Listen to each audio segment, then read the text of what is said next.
Today, there are some landscapes that we end up getting used to seeing or hearing so often. The great risk of becoming accustomed is indifference.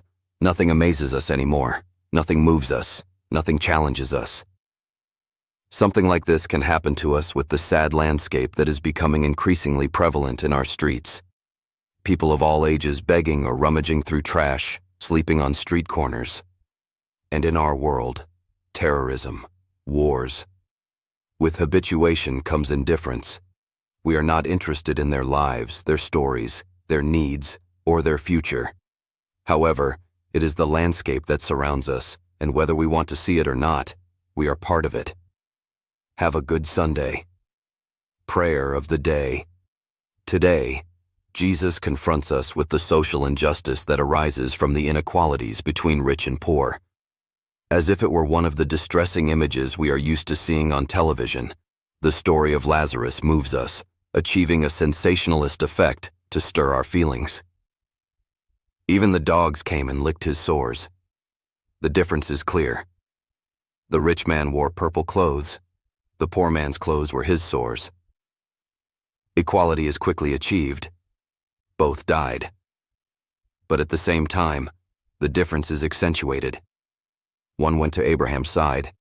The other was simply buried.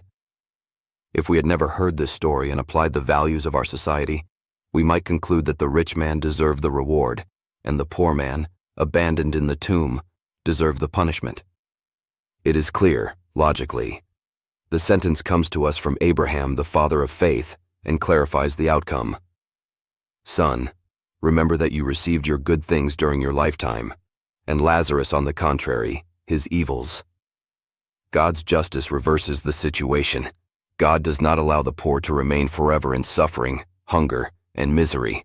This story has moved millions of rich hearts throughout history and led multitudes to conversion.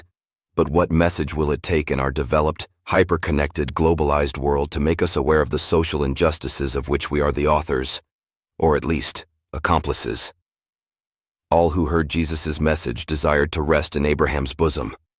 But how many people in our world will be satisfied with being buried when they die, without wanting to receive the consolation of the Father in heaven?